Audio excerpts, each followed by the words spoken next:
inesperado. E aí, gatão? Completamente inesperado. Eu não sabia que ele tomava esses rumos, eu não sabia. Todos, né? Não sabia nem da existência do irmão, mas Quer me fazer uma pergunta sobre o filme?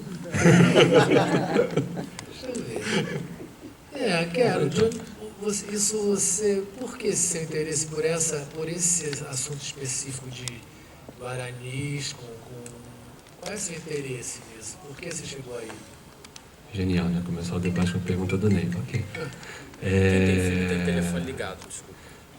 Começou muito... Eu estava com muita vontade de fazer um filme que pensasse a identidade brasileira e pensasse a identidade brasileira a partir desse olhar juvenil, dos adolescentes.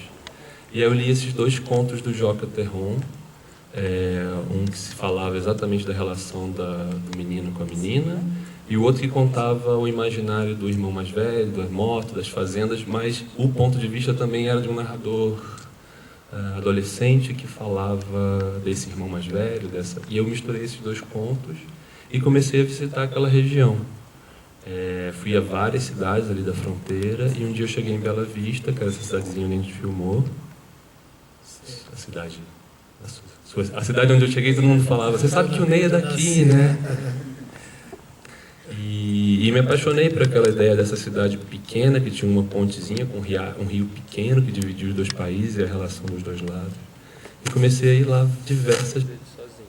Isso, aí eu comecei a visitar a cidade, me apaixonei pela ideia de fazer o filme lá, porque os contos não citavam exatamente qual cidade seria naquela região. Fiquei uns 4 anos indo lá, assim, conversar com as pessoas, e as pessoas comentavam da cultura de lá, comentavam você era de lá e tal, e aí comecei a ver com essa vontade de, tem um personagem que eu acho que o Ney podia fazer. E A memória que eu tenho de lá, assim, da infância, é exatamente essa coisa de banditismo e de todo mundo andava armado, sabe? É engraçado, porque eu comecei a ver o filme e comecei a me lembrar de coisas da minha infância lá, né? Eu acho que o meu principal desafio foi... Primeiro, todos são grandes atores, mas nenhum deles ainda tinha atuado. Então eu tinha que construir essa relação, e era numa cidade muito pequena, então eu tinha muita dificuldade em sair do hotel. Então eu tinha que quebrar esse preconceito, qualquer que fosse ele, entre eu e os meus colegas de cena. E era muito difícil também, porque a forma como o Felipe encontrou de filmar com não atores foi brilhante, porque ele mantinha todo mundo muito concentrado. Só que eu me concentro me desconcentrando. Conversando e falando, eu prefiro do que ficar muito concentrado, porque aí eu começo a imaginar o que eu vou fazer. Eu gosto de chegar e fazer e me preparar antes. Então, esse foi o meu maior desafio, como construir essas relações e quebrar qualquer que fosse a barreira entre nós e criar essa irmandade, principalmente com o Joca, o meu irmão. O segundo desafio foi a questão do sotaque, porque eu tinha acabado de filmar 2 irmãos e em menos de 10 dias eu já estava no Mato Grosso do Sul. E eu tinha pela frente isso que eu acabei de falar.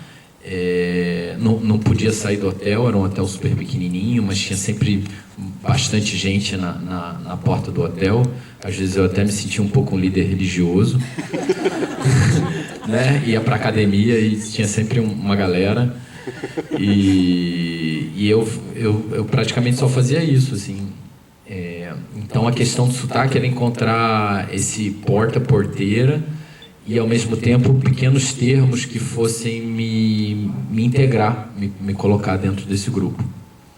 E o que eu aprendi que o Brasil é muito grande e tem muita coisa para a gente olhar, e eu fico muito feliz que o Felipe tem essa curiosidade, o Ney perguntou para ele, de conhecer e de querer saber, e a forma como ele encontrou os atores que não eram atores, é de um interesse sobre a nossa cultura e sobre a cultura paraguaia também.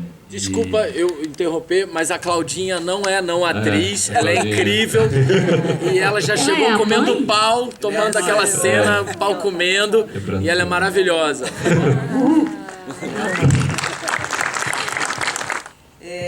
processo da gente foi muito precioso no Mato Grosso. Quando o Cauã toca nesse assunto dos não atores, é sempre um desafio para a gente, né, trabalhar dessa forma. E eu fiquei muito perto do Eduardo, que é o menino que faz o Joca, e agora ele já está um rapazinho, mas quando a gente filmou ele era um meninote de 13 anos, né, assim, verde.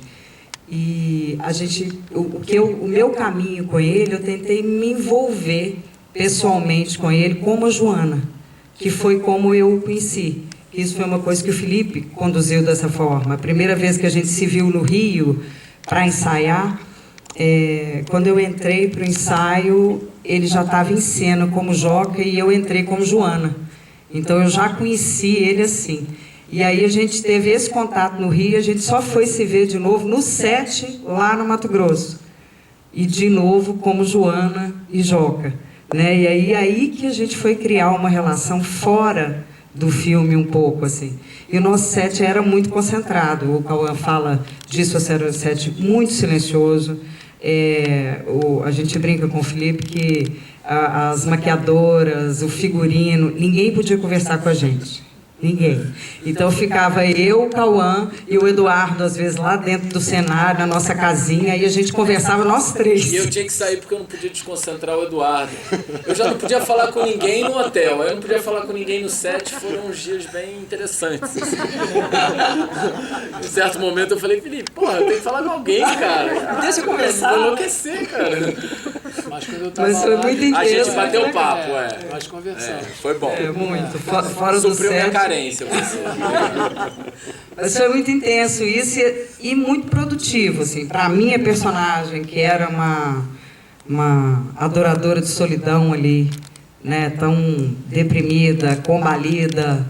Então, para mim foi muito, muito importante, assim. Foi difícil, mas ajudou, viu, diretor?